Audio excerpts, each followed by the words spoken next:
So Tiffany, why don't you come up, my wife here. We're going to sit down for the remainder of our time. And this is my lovely wife, Tiffany.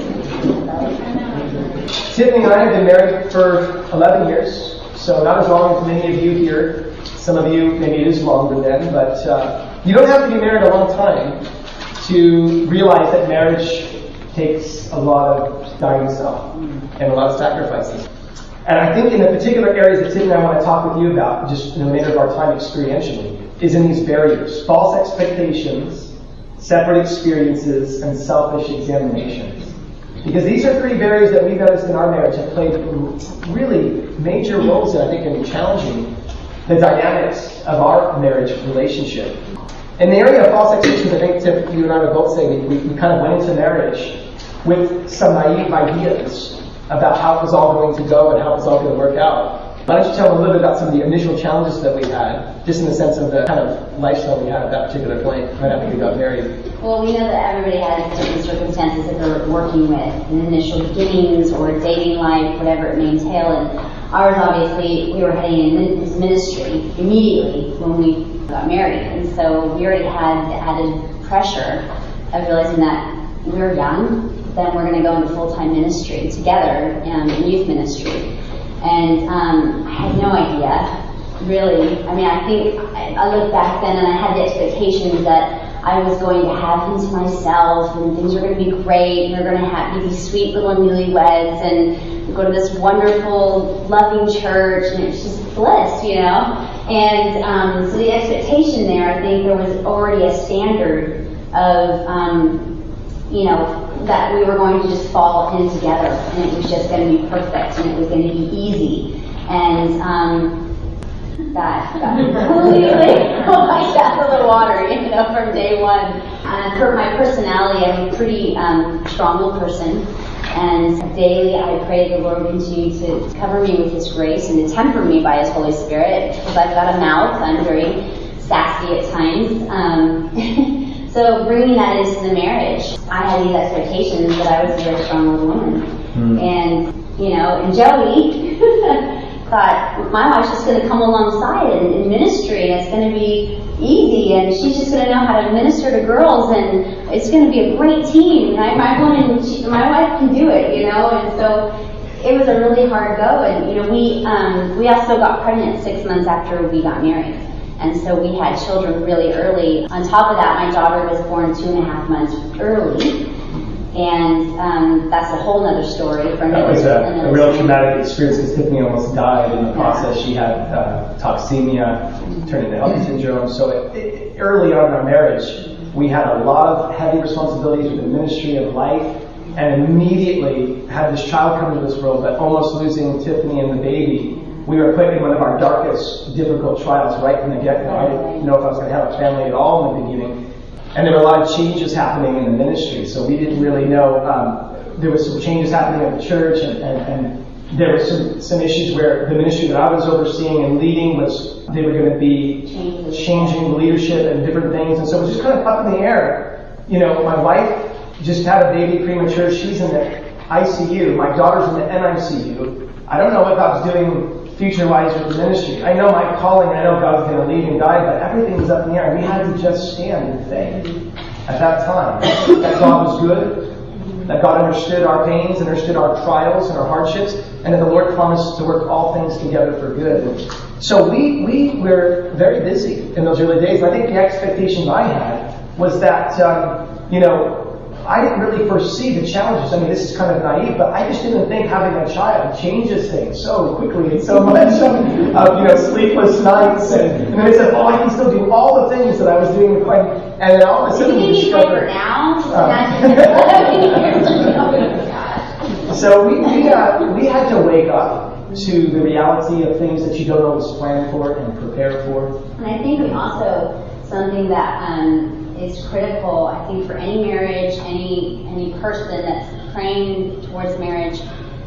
We did have some difficulties because we were in ministry. When you're in ministry, you kind of don't really know who to go to sometimes to talk about your concerns because Yes, you want to be, we want to expose, our faults and shortcomings, but you also have an extra element of protection because you're in the ministry, But I think also in our youth, and our naivety and just learning as we went, kind of, that we didn't take the steps to find a healthy couple, older than us, or just seasoned in life and marriage. They don't even have to be older than marriage in age. It's just older in understanding of things. And we really struggled through so many things on our own a little bit. The Lord is with you. Obviously, He's guiding you and He's directing you, and He makes up for that. Thank you for His grace.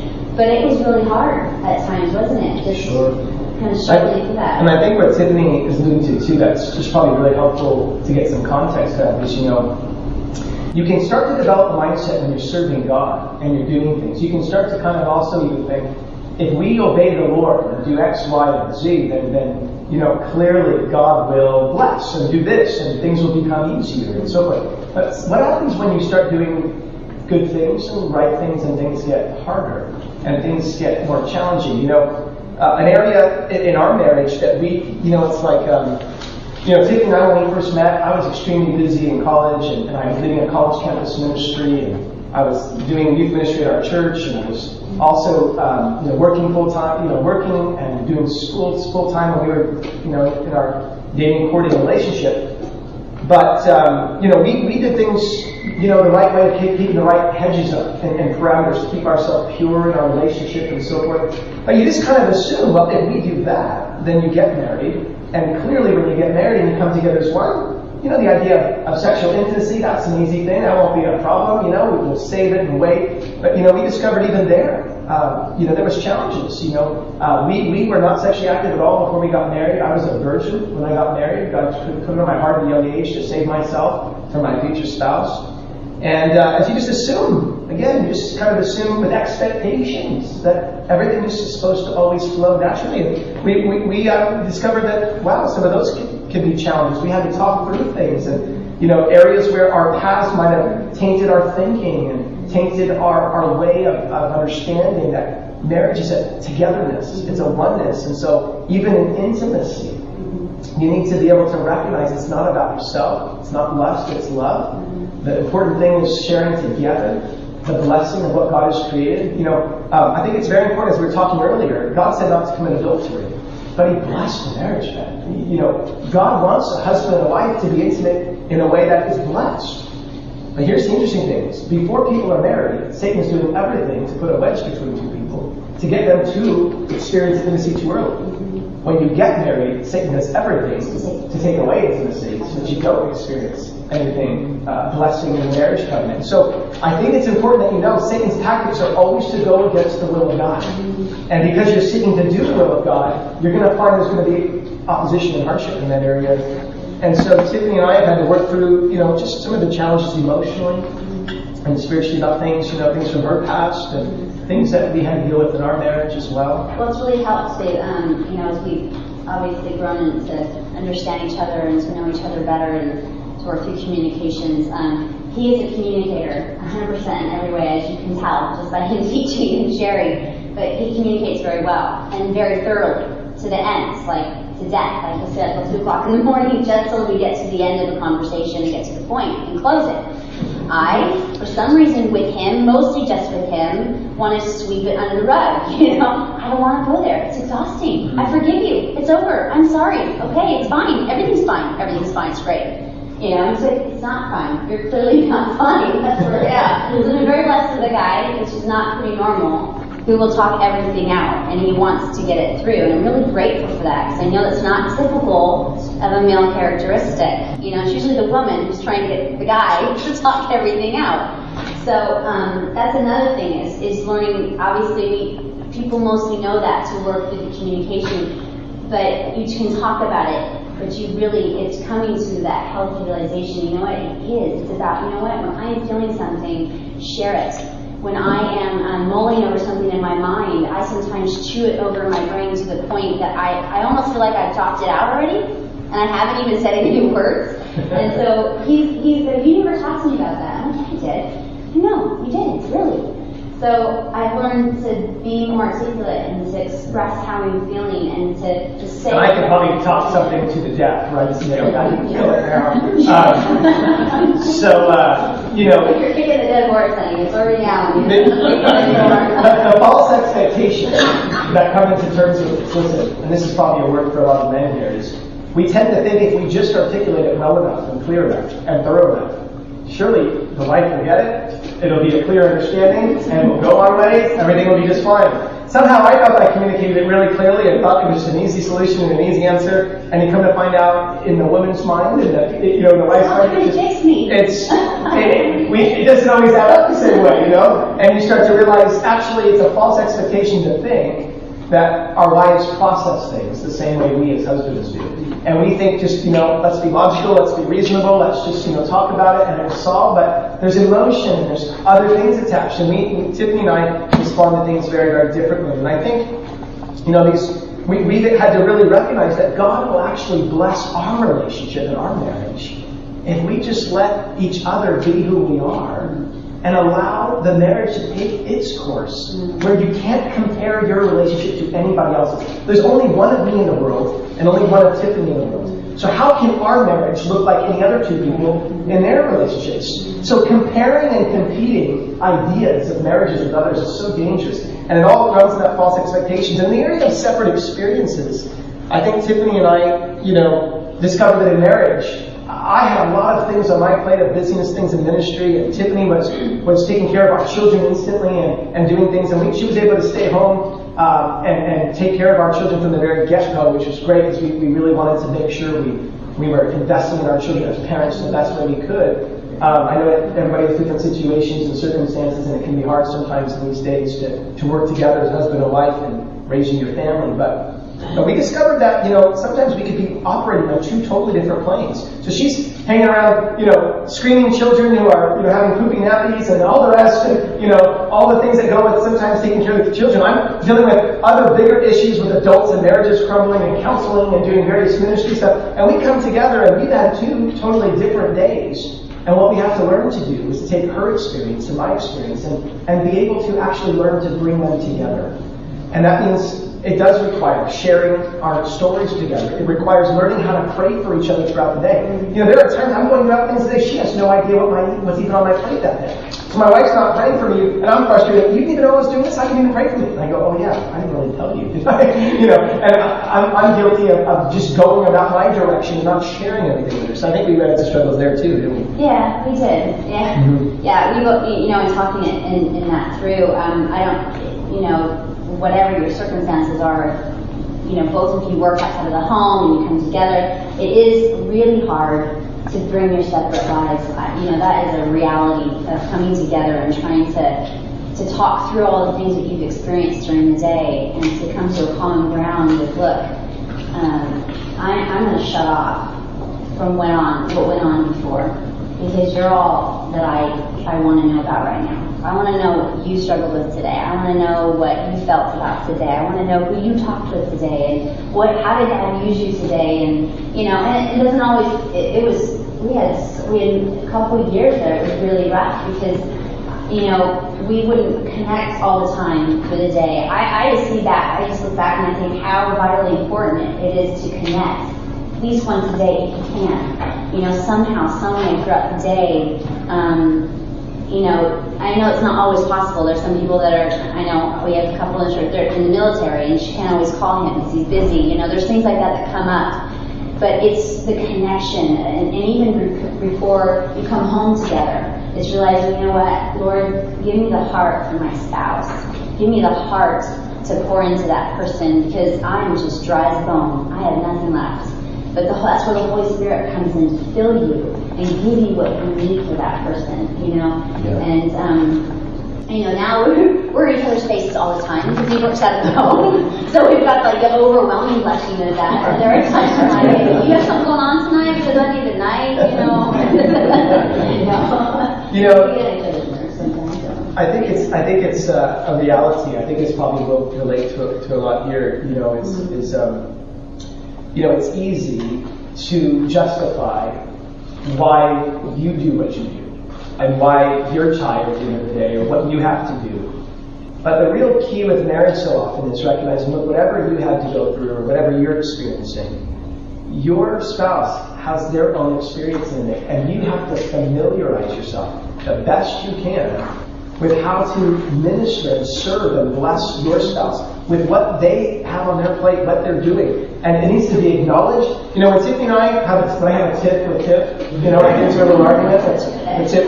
You know, we will sometimes discover that as we talk through things, you know, when we get into arguments, you know, Tiffany and I, we typically, you know, just get frustrated. We might say some things short or, you know, just really have our own perspectives. And all we're doing in arguments is just really clenching our fists for what we think or what our own perspective is and what's right. And what we've actually had to discover is, you know, many times we've learned this principle, that even if I think I'm right and she's wrong with whatever the argument is, I have the responsibility as a husband to validate how she's feeling. Or if she says, well, you hurt me, I go, why were you hurt by that? I didn't even mean that. And you know, sometimes we go, I didn't even mean that. That wasn't my motive, or I didn't intend to. It doesn't matter what your intention was.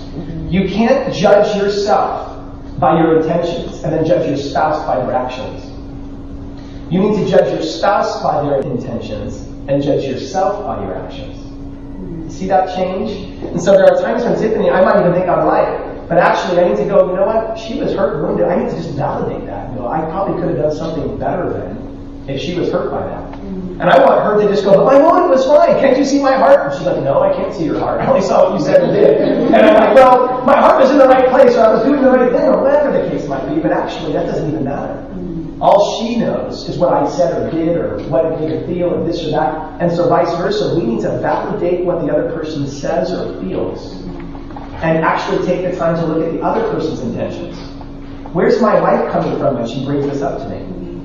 And that is just a healthy tip in dealing with conflict in the marriage. And how can you have that perspective unless you're spending time with the Lord, for the maker of marriage, you know? And it goes back to also your own personal holiness. Is the time that you're spending with the Lord, as you're communing with God, as you're having devotion time with God. If you're not having that, you're not going to have anything to give to the person. You will be self-indulged. You will be selfish. It will always be about you. I wake up and it's always about me. I first think about I'm hungry.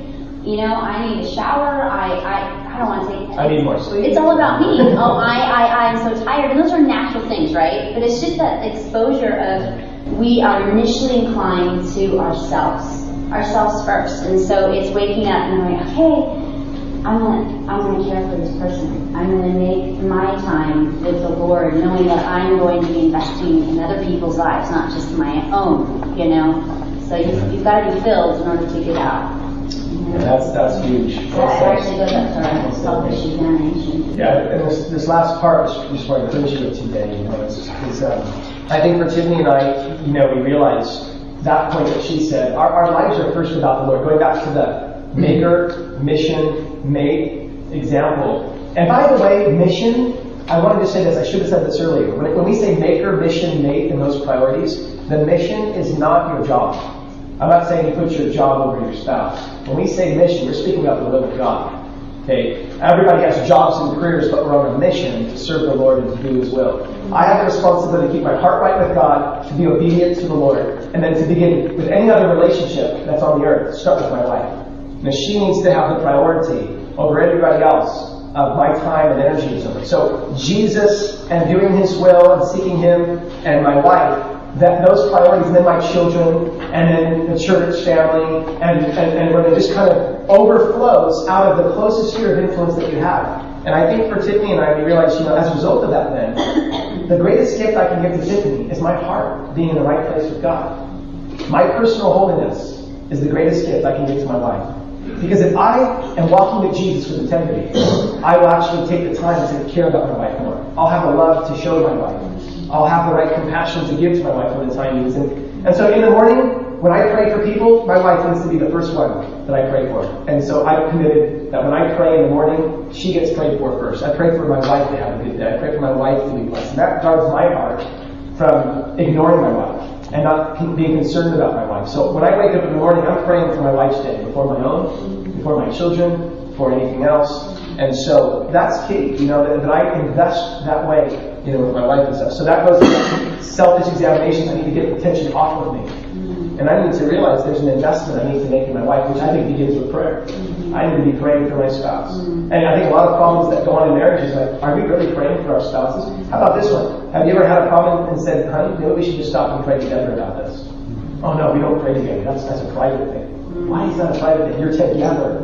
If you're going to be in marriage, you can't make that a private thing. I think you need to pray with your spouse over things. And I know that we haven't been doing that for years. That'll be a little awkward at first. Well, make it awkward. But it's a worth awkward feel to start saying, hey, let's pray together about things.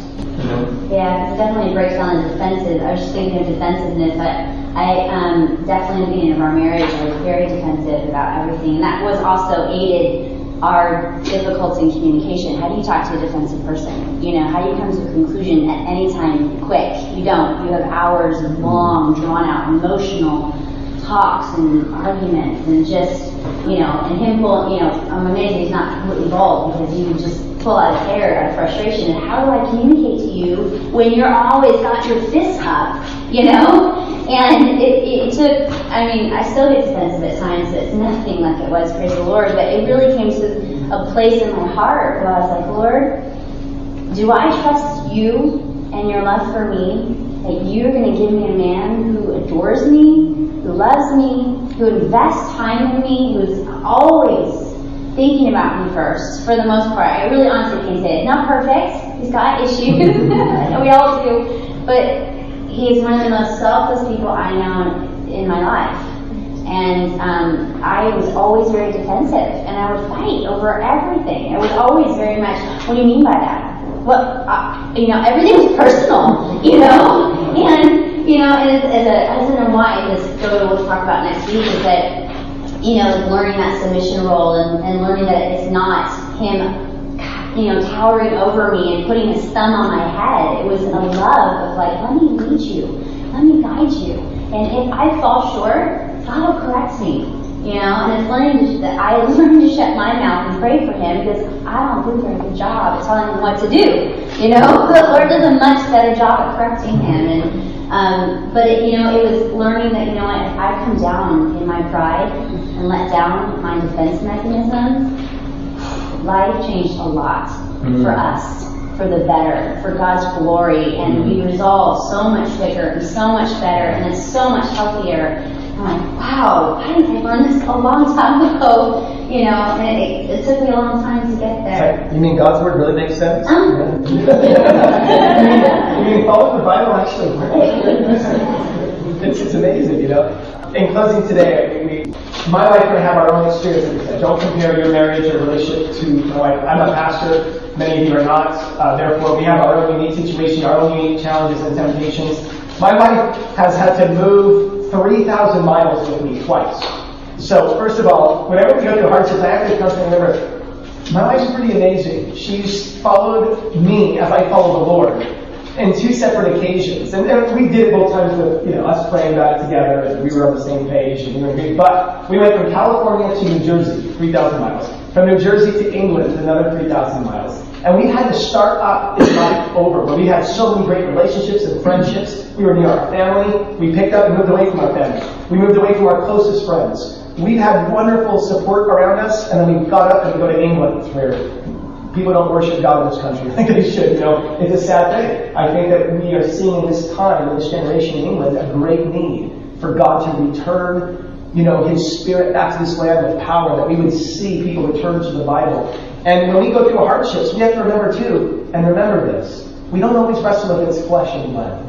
Some of the things that Tiffany and I go through, I have to stop and go, you know what, this is all spiritual. Yeah. This is like, man, Satan's just trying to put a wedge between us because we're trying to help people connect with Jesus. You know, we talked about this weekend. I'm going to be talking about marriages. I'm going to have my eyes up on the Lord and around the because I'm sure the other's going to try to make us get frustrated even today. I think we did pretty well today, except for that time right when we were doing the sign thing. Right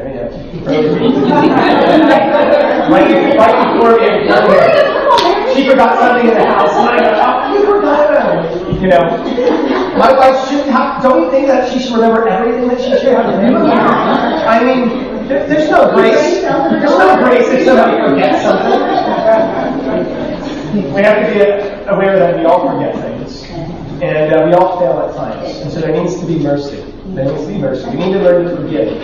Marriage is a lifelong commitment of saying, I forgive you. And you need to be able to do that over and over again. So Andrew and Christy, why don't you guys come up at this time? And Andrew and Christy are a dear couple that good friends of ours and been through a lot of changes in their lives. It's still share with you guys out, so let me set you guys up, get you comfortable here. So I'm going to pass it over to them, and they're going to talk a little bit more openly now about life and conflict resolve and so forth. So Andrew and Christy.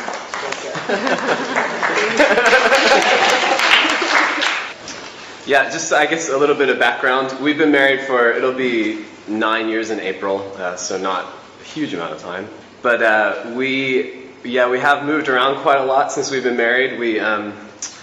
We've, I guess, 3 months after, or 12 days after, after we got married, we moved to Ireland. We got married in America. We're both from the States. And we were missionaries there for a few years. And then we lived in New Zealand for a few years, and then we've moved here. And so we've kind of shifted around quite a bit being married. As Joey was saying last week, that remembering what his wife's gone through with him, that she's moved 3,000 miles with him twice, I was thinking, that's pretty good, Joey. But my wife's moved 6,000 miles once with me and 12,000 miles twice. So,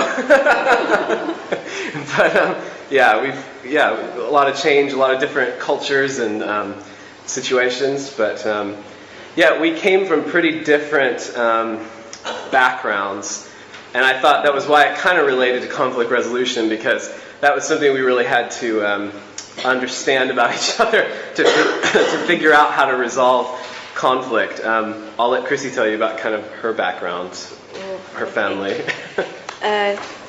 So can you guys actually hear me? I have like really soft voice. Okay. In my family, we never really actually resolved any kind of conflict. We just got angry at each other, just kind of let it go, and then walked away. And then the next time you see each other, you kind of look and you kind of nod, and maybe you don't even nod, it's okay. But really it's not okay because it's still inside. So that was where I was coming from. So. Yeah. And my background was a little different. In my house, when you had a conflict, everybody just sort of exploded, and you just started yelling and shouting at each other. It lasted about 15, 20 minutes tops, and then you were laughing and joking, and it was over. Everything was finished. That was it. Mine took 2 days. So the first time I was at Andrew's house, I was totally shocked. I was appalled. I was like, what is going on? They're yelling at each other. And then it was fine in 5 minutes. I was just sitting on the couch. I don't know what just happened. Is everything okay? Is this really okay? Because you didn't talk about the problem at Christy's house. And so the first time she was meeting my parents at my house, it was like, I think she thought their marriage was collapsing and our whole family was falling apart. And then everything was fine 10 minutes later. And, cool. So because my background's a little bit, my mom's sort of half Italian, half Jewish, and so they're quite, boisterous and sort of say what they're thinking. And so that's kind of, So when we came together, it would sort of be a bit like, kind of similar to what Joey and Tiffany were saying last week, but if when there was a conflict and there was a problem, I was ready to get into it. And Chrissy didn't want to say a word. She'd just be silent and just sort of sit there. And so it was which made me even more upset. I thought, do I need to speak louder? It's like when somebody doesn't speak English and you think, if I talk louder, then maybe they'll understand. But it's do I need to, I don't get it.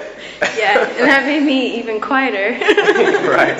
So. And that caused, lots of problems. So we both sort of had to, I think we both had to understand at first that we were coming from these two different worlds, two different backgrounds, and that we each had, there were things about those two approaches that were good and bad, so that in one respect, obviously, my tone of voice was never very good when it got into a yell and it kind of escalated quickly.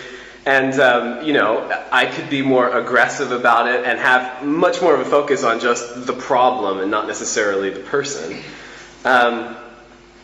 But by the same token, at least, my desire was to let's just deal with this and get it over with, because I don't have time to just let this sort of fester. Who cares?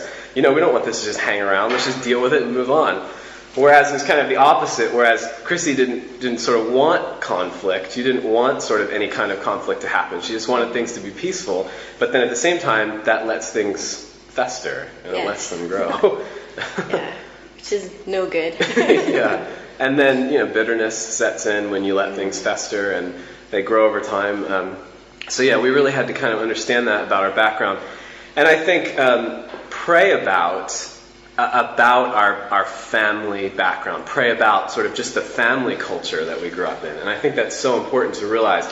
Really sort of reflect on yourself, reflect on your upbringing, reflect on your parents, reflect on the things that you see in your parents and that you've experienced with them, and think like, how did they handle this? What were the ways they behaved? What did I appreciate about that? What things do I observe about that aren't godly? Because our parents weren't perfect. We're not perfect. Their parents weren't perfect. And so we can look at them and say, okay, what can I appreciate about that? What did they model? What can I glean from them? But what are some things that I need to pray about so that I bear a closer resemblance to the family of Christ rather than the family of my parents? And I think we both sort of had to do that. Mm-hmm.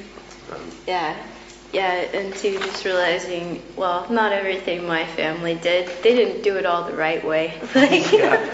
Oh wait, your family does it differently? Yeah, and I think there can sometimes even be maybe a pride about that, thinking, well, but this is just how we did it, and this is how we've always done it. And so it can be, it can be a little humbling to have to assess and say, wait, maybe my family didn't have it right all along, maybe we weren't sort of, on the right track. But I think those were some of the main things that we had to deal with. And I think in that, just as sort of some practical things, like one of the things that I have to learn, that I still have to learn, is tone, just your tone of voice, especially for the guys. Your tone of voice says so much to your wife, and so much more than you think. And Christy will tell me at times that I'm speaking with a tone to her, and I'm thinking, it's not a tone. Let's just... Now I'm speaking with a tone. I wasn't then. And it communicates so much to her, and it really will go, it'll go miles just to take a minute to think about the way you sound when you're saying what you're saying. Even if you're making the point logically and carefully, and you think you're analyzing the problem and you've got it sussed, the way that you say it is going to make all the difference in the world. And so I think that's extremely important. Yeah, and something I've really learned over the years is that I love having the conflict resolved. Like, it makes me feel safe, even as like a woman, to know that like he really cares first about God and what God thinks, and then he cares about me and our relationship. So when I come to the conflict, I can realize, wait a minute, like, this is a safe place because Andrew really cares and he really wants this to be resolved so that we can go on free and uninhibited, and just like the Bible says, at the end of the day, we're not letting the sun go down on our anger. And so I really appreciate that, and I've grown a lot, I feel like, in that. So I'm so thankful. Yeah, I think that's probably one of the most practical scriptures that can bear so much fruit is, definitely don't let the sun go down on your anger. Even if, say, it's a problem, that's something that's going to take a while. Like even when we were dealing with things about sort of growing out of our past and out of our family backgrounds. I mean, there's some really deep-rooted things, especially for Christy, to deal with from her background and her family. And I knew it's not like we were going to talk about it in one night and it'd be resolved. But by the same token, you can not go to bed in strife with one another and in contention. And I think that's huge. It's so important that you remember not to let the sun go down on your anger. Yeah, and it just so happens we do like to pray every night together. And I never really noticed it until I was listening to teaching from my old pastor in Boise, and he was saying how you can't really pray with someone that you're angry at. So I thought that was a good bit of wisdom as well. Yeah. I was writing a few things down while Joey was talking, so let me see. Oh, I think another practical thing that we've learned is, because even though Christy came from that background where she didn't really want to sort of enter into conflict, she can be quite feisty about the conflict, and I had to, which I think is something interesting about families where things are quite passive like that. Actually, under the surface, they all can be quite fighters. But I think one of the things that realize with each other was, I think, being able to articulate to the other person the points and the things that have grieved them or troubled them when you're having the argument or the dispute or the contention or whatever. Being able to repeat back to the other person can also go a huge distance to diffusing the tension and the strife. Is that if you're arguing and say Christy says something to me and she sort of, she's wanting to make a point with me and I get it, I just don't agree. So I respond with my point and I'm trying to make my side of the argument.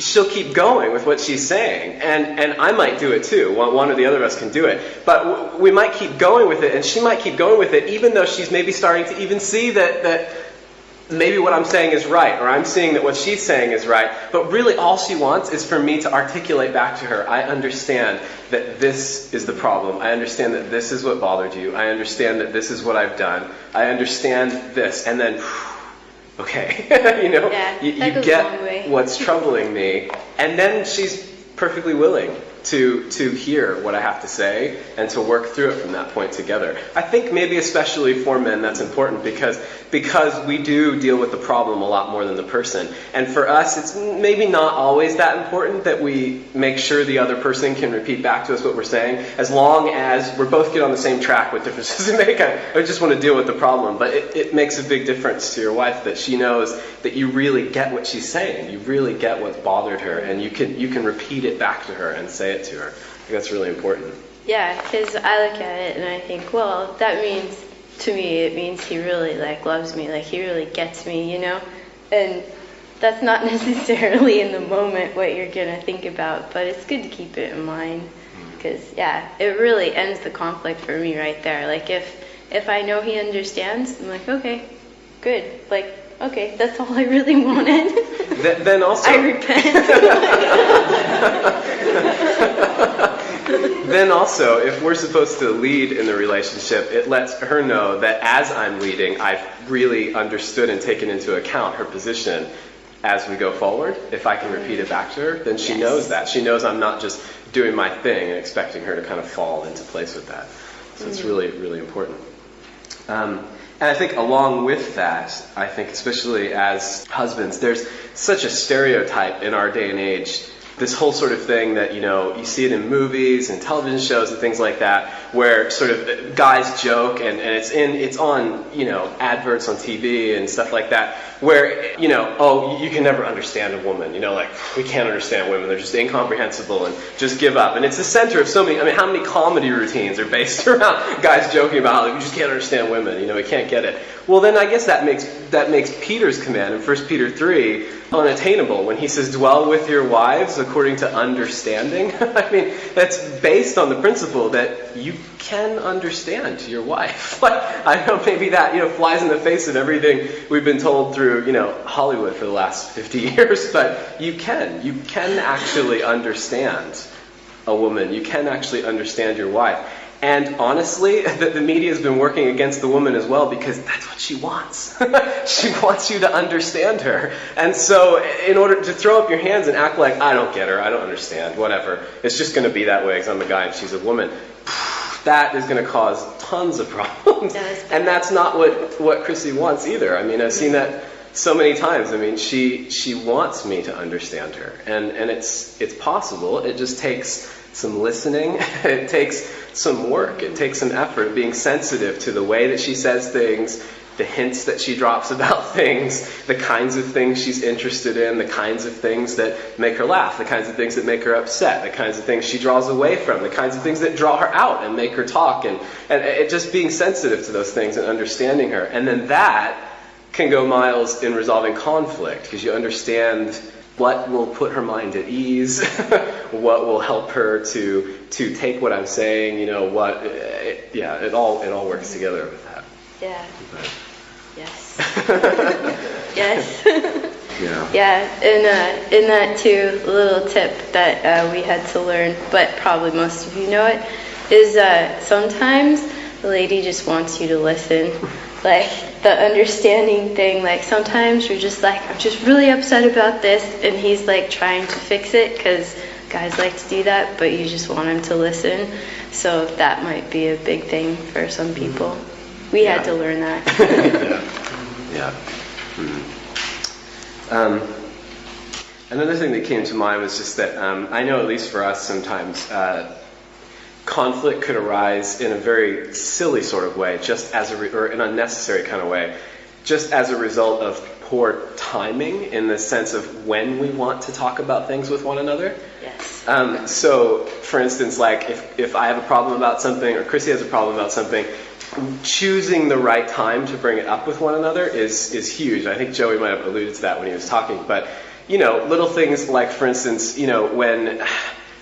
when your husband just comes through the door, maybe at the end of the day, if you're from work or something, maybe give him like 10 minutes. If you have something that's like weighing on your heart, or you have something that you really want to talk about, maybe give him a couple minutes to kind of change gears from work, to kind of put down his bag, take off his jacket, get something to drink, sort of settle down for a minute, and then talk about something, Or I think timing is something, and like I say, it can be kind of silly like that, but it can go a long way to understanding each other and think, what kind of mental frame of mind, is my spouse in at this moment? And is this a good moment to go into X, Y, or Z? Or should I give him 10 minutes? Or should I give him a day before I talk about such and such a thing? I think that's really important. Yeah, for another thing I had to learn. So at the end of the day, everything comes to my mind, and I think of all these things that I wanted to say, but unfortunately, Andrew has 6 hours worth of sleep, and he really needs them. And so it's better to do it during the day when somebody's awake and not trying to go to sleep. Not very good. Yeah, I don't know if anybody identifies with that. We're particularly night owls, so things come to mind at night a lot of times, but not always the most practical time to talk about important things. So again, just timing is a good thing to think of. You have something good. I was just going to say one thing. It doesn't necessarily involve conflict, but for the ladies, Joey brought up respect. And there is absolutely nothing that I have seen in our marriage that that influences Andrew more, or that makes him, I guess, more of the man I want him to be, than that I respect him and I show him that respect.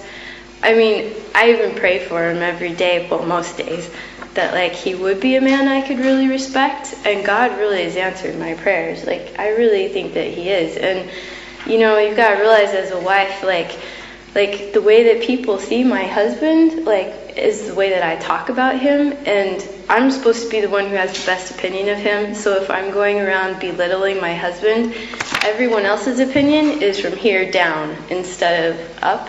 So, you want your husband to feel like a man and to know that he's respected, and, it's kind of part of our job. And when we do it well, our husband, gives back heaps. He feels enabled to be able to love you like you want. And really, that's all we really want. It's just to be loved and understood. And it gives him that place that he can work from to really do that. So yeah, that's been a big one, very key for us. The only other thing that particularly came to mind, I think, when Joey was talking about praying for one another, I think it's so important, and it doesn't even necessarily have to be you need sort of an hour on your knees, in sackcloth, praying for each other, I mean, you can just, even throughout the day, as you think of it, praying for one another. And I find, too, that one of the things that helps with this, or one of the things that starts to happen when you're not doing that regularly, is that's when sort of wrongs, your mind starts to keep track of the wrongs and the things that your spouse has done, is when you're not praying for one another. Because when you're bringing your spouse before the Lord and you're interceding for him or her, and you're offering their weaknesses and you're praising the Lord for their strengths and you're praying for them, then you're entering into it and you're sharing their burdens with them, and so you're lifting them up and you're covering them over. But when you're not doing that on a regular basis, I think that's when your mind will just naturally, because we're fallen, go to keeping a record of all the problems and all the issues, and then that's what's going to come out. That's when you're going to start saying, things like Joey said, like, you always, or you never do this, is because that's what's on your mind. You've been meditating on the wrongs instead of interceding for the person. And I think that's a huge point. Yeah. And then one thing in regards to that as well, there's nothing that like we've noticed, I think, that brings us more tightly together as a couple than praying together. I think Joey talked about that a bit too, but it really is true. Like, it really does unite you as a couple. Yeah. Are there any questions or anything? I really appreciate that you gave like a tangible example of respect in terms of like what you're saying about your husband to other people, or like he comes across. And I think like respect is something that comes up a lot, and it's real helpful. I think if there could be other like examples in addition to that, trying to get like a full picture of what respect can be. Yeah, that's a good one. Anthony, well, I guess. Sure. Well, it's kind of hard to think on the spot, but not belittling him is a big one. Not making fun of him in public, because honestly, a lot of wives do that, and it really drags the husband down. And it's hard to be a leader if someone doesn't respect your leadership, and they broadcast it to everyone. Then your friends don't respect you, and just honoring his decisions, even like Joey said, like at times when maybe you don't necessarily agree with what he stated, you've already said, I don't agree, honey, and you've gone through your reasons, but he still wants to do it that way, like to honor his decision and let him flourish or fail, as unto the Lord. And, just trusting that God will take care of you as the woman, that God cares about you, and that you can bring things to God in prayer, and you can let your husband do what he's going to do, and you can, know that God will take care of you. Yeah. Respect, I think, is something that overflows out of the position of your heart towards somebody. And so, out of the abundance of the heart, the mouth speaks, the Bible says. So if you, like Andrew was saying earlier, don't really pray for somebody and deal with issues of your heart, before somebody, it's going to be really hard to show respect when you honestly don't have respect. And the way to have respect is to actually look at that person with the right eyes and seeing the good things about that person, the qualities that God has given to that person, and to hold those things in high esteem rather than focusing on every weakness, every little thing that you know about them that's flawed about them. And if that's all you dwell on, meditate on, moan about, and talk about, and then you actually try to respect somebody, it's really hard. So here's the point. Everybody is respectable in some way or another if you focus on and highlight those things. But I think Christy made a really good point that actually some men, though, don't make it very easy for women to respect them. If they don't do the kind of things that the Bible tells us we should do as men, it's really hard to fake respect and to muster respect. And if you're not married to somebody that you don't respect, it's easy to say, I can't marry this person. I don't have enough respect for them. But if you are married to somebody and you start feeling, the man I'm married to, I don't even respect, then that's a tough situation. And you need to ask the Lord to highlight for you again the things that are still good and noble and honorable about this person, and then pray for those weaknesses and pray for those areas that you disrespect until you see change. Because in the marriage, you've got to endure. You've got to stick with it. You've got to hang in there. And so you pray for the weaknesses. You cover the weaknesses and you highlight the strengths. And maybe the Lord in time will regain respect, regain honor and trust in that relationship.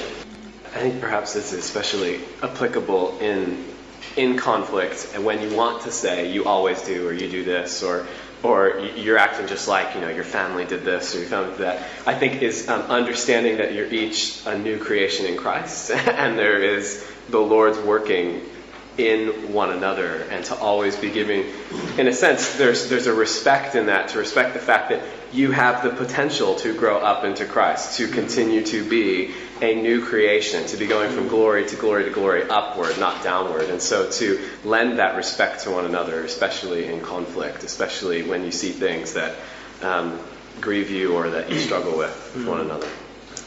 And on that, if you are not married, I so recommend you getting as much information from other couples about their struggles and about what's good and hard about their marriages and all the rest. And if you are married and going through things, listen, so many married couples keep their problems to themselves, thinking that, this is just our lot, we've got to deal with it. Listen, you don't want to ever I know some of you feel like, well, I don't want to talk bad about my wife, and if I talk about my marriage, I'm going to talk bad about my wife, or I don't want to talk bad about my husband, listen, if you go to a couple that loves the Lord, and take these principles that we're teaching you seriously, and you find a couple, whether they've been married for a long time or a short time, but they have the integrity, the honesty, and the maturity to talk about marriage from a biblical perspective. What you need sometimes is sounding boards to sound things off of, and people to listen and pray about it. I think, we need a lot more open dialogue about this. I think one of the reasons why this class exists is because there's not enough talk about straightforward truth into marriage. And, we need that in our world today. We need it biblically, but we also need it in experience. So experience with the biblical knowledge to be able to bring those things together. So I just encourage it greatly. And a lot of times you don't get to hear straightforward talk about even sexual intimacy or issues that can relate to that or this or that. And one more question maybe tonight someone had?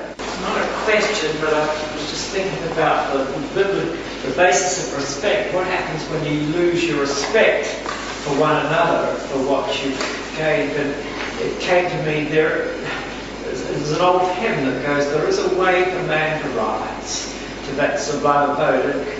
It seems to me there is a new basis of respect, and that is Jesus. And that's, if you've lost your basis of respect, you can have a new basis, and that's being dedicated for your love for Jesus. And if you'll make Jesus the centre of your life, then you can form this new basis around Jesus, and that will provide you with a different sort of respect, but it will have an eternal dimension.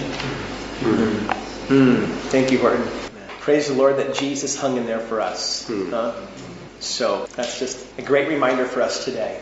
Don, Jean, why don't you guys come up at this time, and I'm going to let them share about their lives and their marriage, and this is our last night, so after they're done, we'll create some opportunity for any questions about anything that we've talked about. So come on up, guys. Jean, why don't you sit here? Oh, no, it's too high. Is that too high? Okay.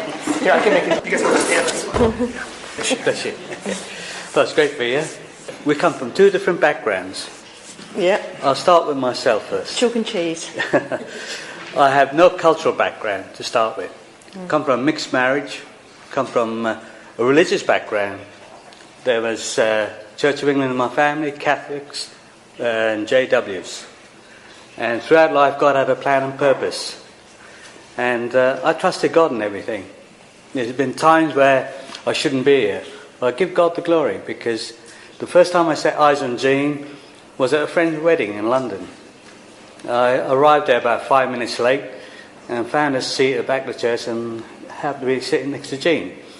And throughout my time, I have been searching for God, the reality, and a relationship, which I hadn't found in any of the churches in London or in my family. My family was very argumentative.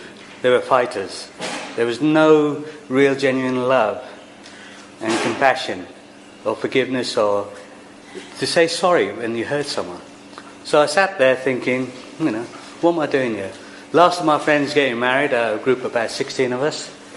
And then there was a voice in my head. This is the girl you're going to marry. And I looked, but I'm not interested. I'm not interested in getting married. So we went to the reception after the wedding. Had a few dances with Jean.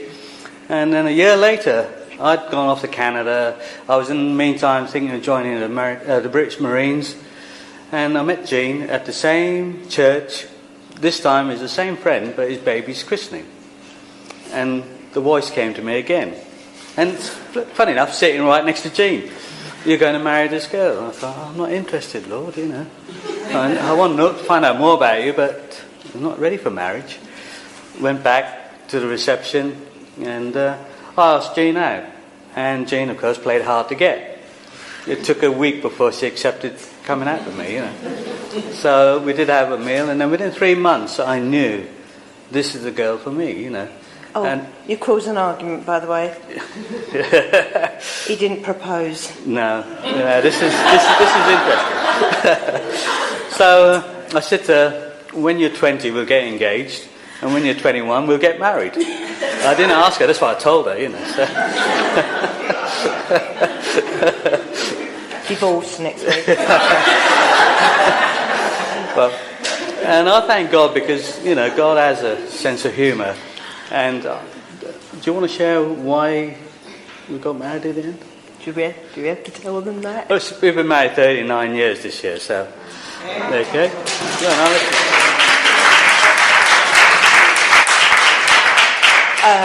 With the family, as like Don was sharing, that he came from a family where there were some Christians, weren't there, with Bible, and there were some overzealous JWs there with us, and they would talk about Jesus or God, and here we go again. I didn't want to hear about it. And then Don says to me, how do you feel about God? I went, whew, hold back. I didn't want anything to do with God. I didn't want any relationship with God. The reason why, I said, how can God be a God when I lost my mum when I was 9 months?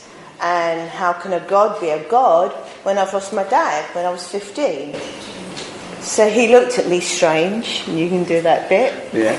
Okay. Basically, when she said that, I thought, have I heard God clearly? He said, I'm going to marry her, and I think, hang on a minute, she doesn't want to know you, God, you know. So straight away, there's going to be a clash. And I wanted to have a relationship. Mm-hmm. I wanted to be baptised in the Spirit. I read about it. I've been searching in different churches, different people, but there was no reality of the move of the Holy Spirit back then in the 70s. So Jean eventually joined the Salvation Army. Mm-hmm. And God worked through that, because I used to have them in for a prayer meeting on a Monday night. And there were some real Spirit-filled Salvationists. Really lovely people, and you could see there was something special in them. So I said to Walter, where can I get what you've got? He says, brother, I'm looking for a church that moves in it. We don't move in it anymore. You know, and the reason why I became a Salvation Army, my Don, when we had our children, said, I want my children to go to Sunday school. Okay, I will do that for him. And we went there was a Salvation Army down the road from us. I thought, it's only down the road, isn't it? Drop them off, come back. And I took Donna, and I said, here, Donna, you go. And I went quickly, and they were lovely people. And then I went back, and I had to wait. And there was this lady come to me, and her name was Wynne. And she sat and spoke to me, you know, how you been? I'm fine, fine, don't talk about this religious stuff, please, I don't want to know. And she said to me, you brought Donna with you, and she's going to be late because she's doing things and that. And then she started talking about this person. My hackles went up a bit, and I said to her, I don't really want to talk about it. So she said, why? And I told her the story, you know, how can there be a God, you know, that he's done all the hurts. Sorry. How can there be a God that's done all the hurts, you know, my hurt, you know, rejection and, you know, this sort of thing. And she said, this is not God, you know, and she told me about this person, Jesus, about his love and about his forgiveness. Well, I'm sitting there and I'm thinking, oh no, I can feel myself. And then all of a sudden I just cried. I just cried and cried. And I said to her, you know, that you're the first person that's made me cry. She said, no, it's Jesus that's done that. And I went back with Don, And I think you felt that you were on something good there, didn't you? Because I came and said, this lady came and she spoke about this Jesus, this person. And John was quite pleased. Well, you go back, you go back. No, there was enough. No. So anyway, I did go back and I went back again and I became a Salvation Army for 5 years. And during those 5 years, I mean, there was a change because Jean experienced something when she went to the mercy seat and received Christ in the Salvation Army.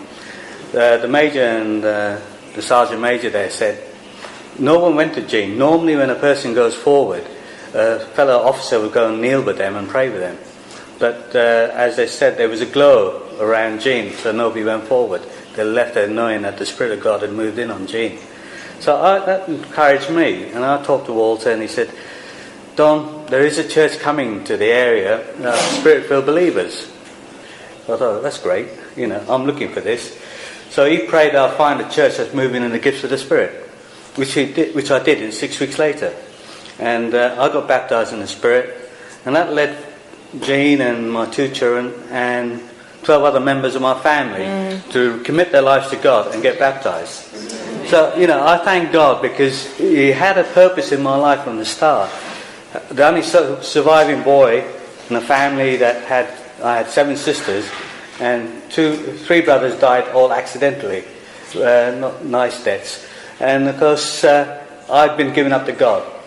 My mother said, one boy left, he's yours to serve you. And I thank God, He's brought me through so many storms in life. He's taken me to the mission fields from 1988.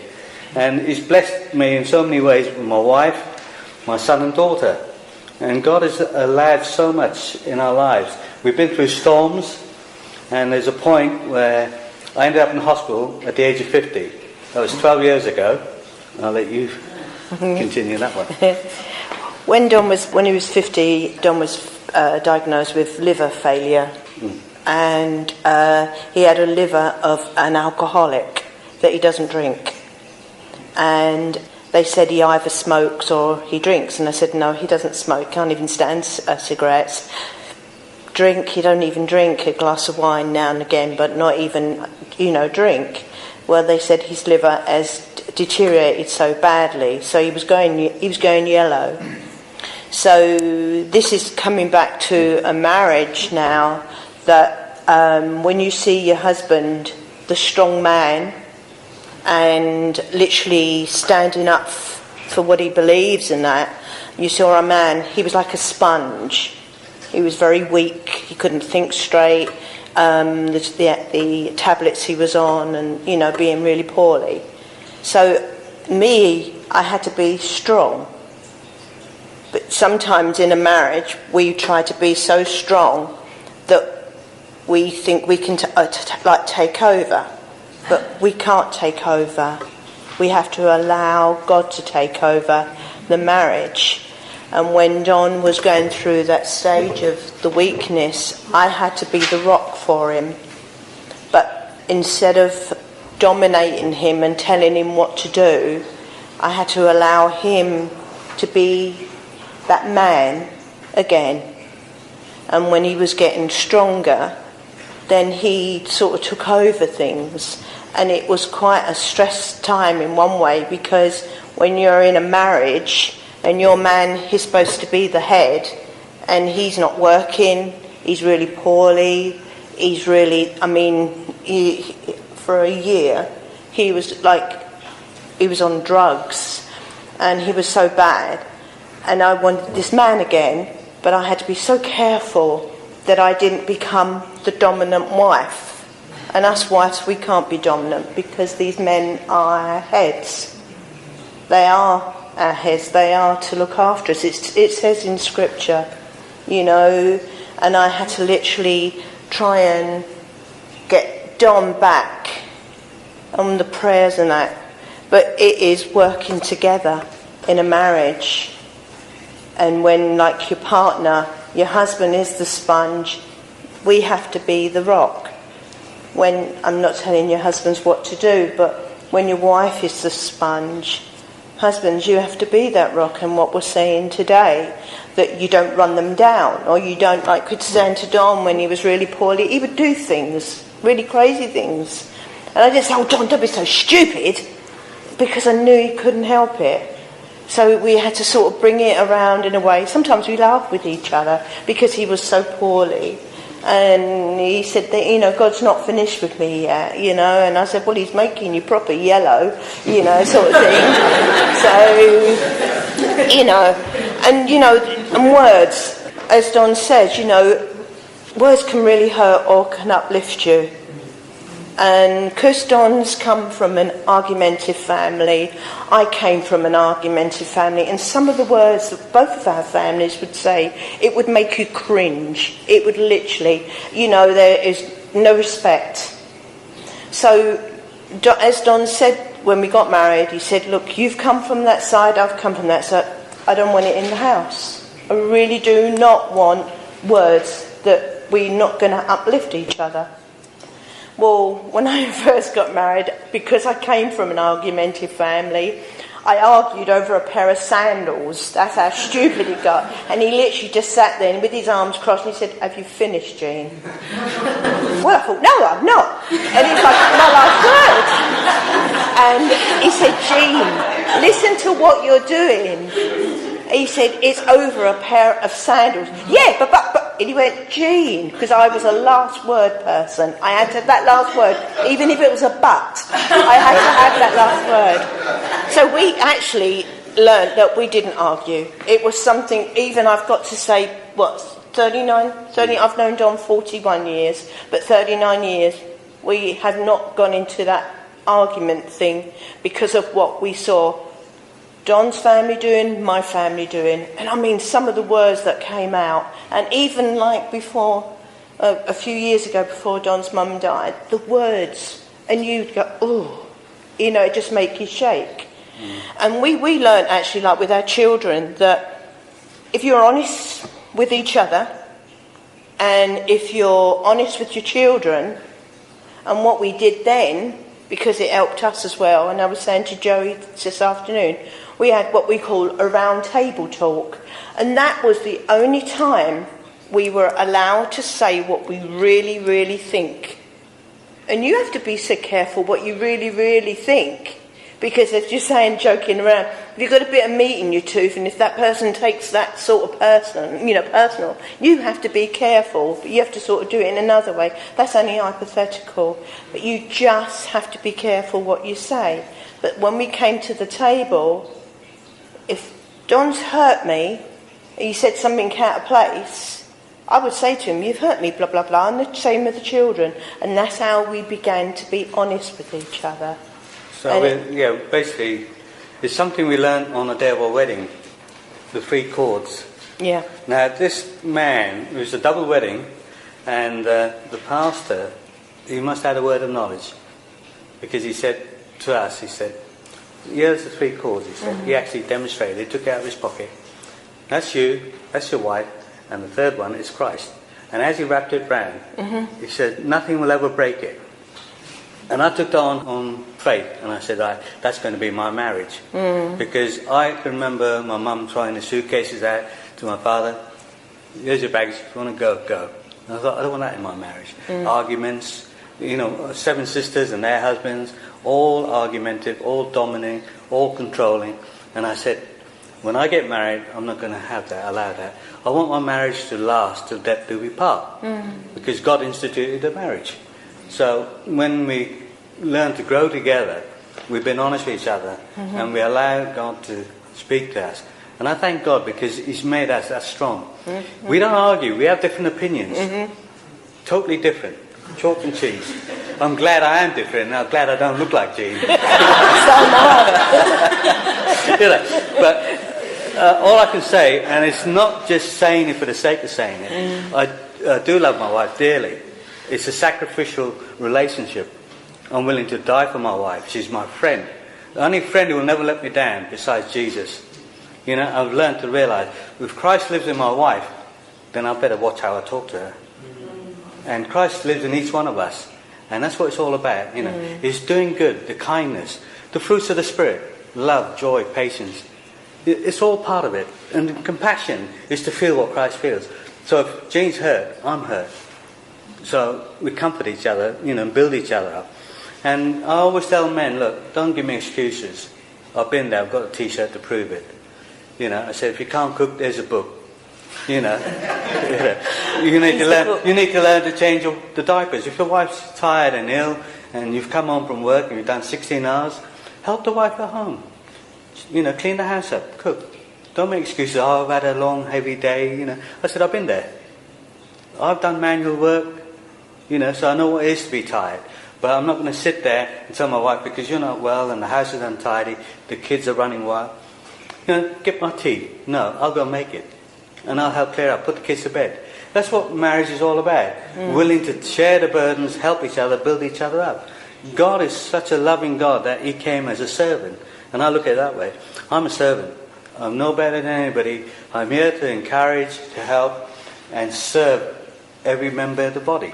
That's what it's all about. We're all one in Christ, And I thank God because He has blessed our marriage. It's been storms in our lives, whatever we like to call them, tornadoes, hurricanes. Yes, we've had them, but we've hung on to God and we've hung on to each other. It is a great, marriage is a great thing, and that's all I can say. My marriage for 39 years, I can honestly say, it's been a continuous honeymoon. And it's what you make of life. What I was going to say, you young ladies who just got married, throw these magazines out, love. You cannot look like these people that look like rubber. You are who you are. You are in the body, you're in the teeth, you're in the hair. Whatever it is you've got, mate, appreciate it. Get rid of the magazines. My advice is, use the Word. The Word is the 100%. It doesn't do no glossy bit that your teeth have got to be this size and your hair's got to be that way. Get rid of that. And that's all right for saying that. I have trouble with mine.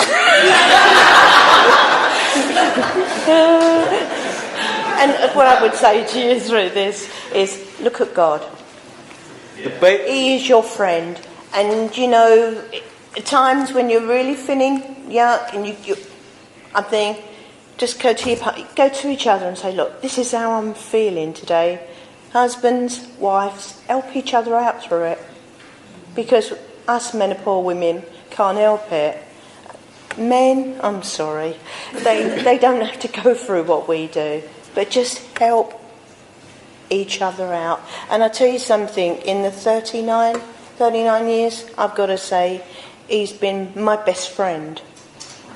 He has been the best friend I've ever had. Because he tell me straight. And I can honestly say, it's this book. I've never had a proper education in school. I was never at school hardly. I was always skipping it. But God has taught me so much. Just through reading His Word. Trusting Him, not trusting men. Joey, I've shared my heart with Joey. Joey knows where I stand. I would stand for this Word. I'm willing to die for it.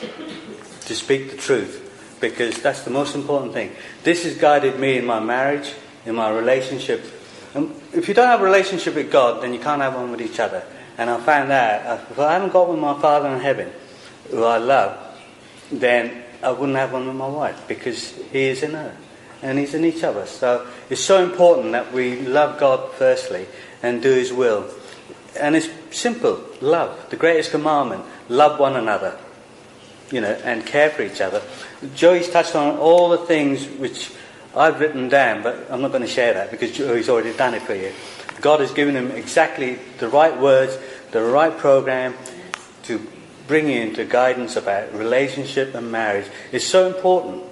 Build each other, love each other, gentle word, gentle smile. Even though when times are hard, that's all it takes. Hug each other. We can sit down together, not say a word, but there's communication still. There's comfort in each other's company. So no matter where you go, make time for each other. Go for walks.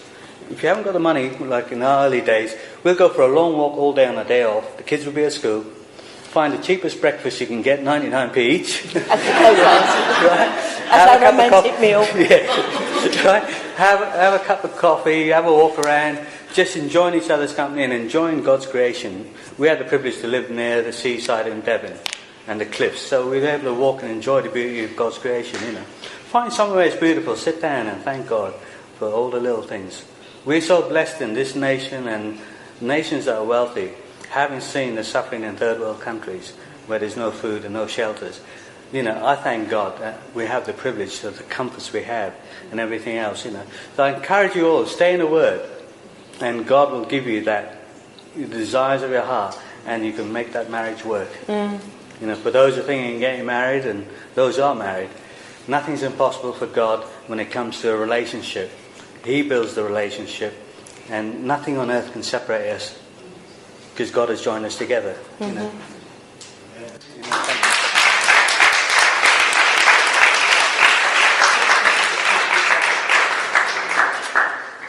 What a great testimony, huh? 39 years, and they say that they're each other's best friend, and that it's still a honeymoon. I'll tell you what, that puts my proposal story to shame, because I'd rather be able to say in 39 years that my whole marriage has been a honeymoon than to start off and say, oh, we started off good or whatever. And I think that it's the real deal. I think that last exhortations you just heard, you can make a marriage good in the simplest things if you just committed to the Lord and to each other. Do you have a question or anything that maybe you'd like to ask? I'm sure there are people here who were, if they're married, who were married before they were Christians. Do you have any advice for people who are married to an unbelieving spouse? Yeah. Because they've met Jesus since they were married. Yeah. Going back to the Bible again, which is saying, well, what does the Bible say to a question like that? 1 Corinthians 7. The Bible says if you have an unbelieving husband or you have an unbelieving wife, and they're willing to stay with you, don't depart them. The Bible says, how do you not know, O wife, whether you'll win your husband? Or how do you not know, O husband, whether you'll win your wife? In other words, through your example, through your love for Jesus and through your conduct, maybe you'll win that person over time. But if the unbelieving spouse says, you're a Christian and I want nothing to do with your Christianity, I want nothing to do with your Jesus and I want out, that's when you can't control that. You can keep trying to love and keep trying to be patient and keep trying to pray. But if they want out, that's when the Bible says, let them go. God's called you to peace. That's the time of the abandonment part of the SAD that I was mentioning, or the leaving. So if you are in a marriage relationship right now and your husband or your wife does not love the Lord or has no desire to apply any of the biblical principles we've given in this class, you're still in a marriage covenant. And you're still called to do your part as long as the Lord allows you to do it, with him or her being willing to stay. What should happen are two things. If you apply these principles in your marriage, I believe one of two things are probably going to happen anyway. Is that you're going to be so in love with Jesus and so committed to applying these biblical principles that you're going to see a transformation in your spouse due to your love and your example. And they're going to want to know the Jesus that changes you every day. Or they're going to be so sick of your Jesus and so sick of you and so sick of you trying to always, kill them with kindness and all the rest, that they're going to try to get out as quick as possible or eventually go running. And so I think that this kind of, design of marriage usually leads to one of those two outcomes eventually. You win them over, or eventually you push them out due to your love for Jesus and so forth. So that's what I would, say biblically. You guys want to add anything? That's right. Yeah. Okay. Good question. Very good question. Why don't we close in prayer? And any of you who would like to receive prayer, whatever, please see Horton and the man in the back, Don and Jean, myself would love to pray for you before you go.